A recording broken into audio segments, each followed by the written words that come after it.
When you're preparing to get divorced and you're thinking about that all but done plan, like, okay, once I press go on this divorce, what happens next?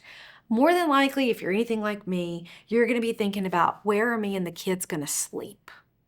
Like, where are we going to live? That's, I know for me, like the number one question.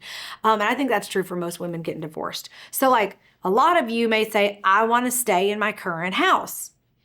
Okay, totally get it. One of the things you got to think about is, can you afford to stay in your current house? Like, do you live in some McMansion situation that y'all bought a little bit of a stretch?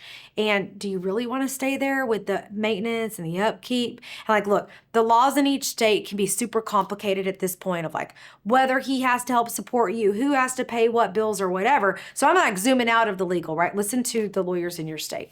But what I mean is, like, practically speaking, do you really want to keep paying for this thing? Is that what you want to do? Okay, let's just assume that you do for a second. You're going to need to have some sort of a plan that even when you're filing for divorce, like it doesn't involve you leaving. And y'all, that gets sticky because what if he won't go? That's a tough question. And it was certainly the case in my own divorce. He wasn't going to go. And the guys out there read a lot of stuff on the internet about like, don't leave the house. No matter what, don't leave the house. Not the worst advice ever. People always will say to us something like, I don't want to be in trouble for abandonment. At least in Texas, I mean, that's not really a thing. We don't use that. We don't talk about abandonment. But staying in your house, you just need to, in this all but done plan, be thinking like, is he going to leave? Will he go? Will it be peaceable? If he won't do it, he won't leave and you won't leave, then you're both going to be there. And like, is that safe for everybody? It may not be that comfy.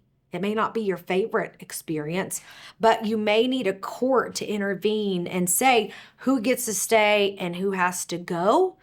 And oftentimes that follows primary custody. Like the person who stays in the house is the one who has the kids more often than not. That's one way that courts may make that decision.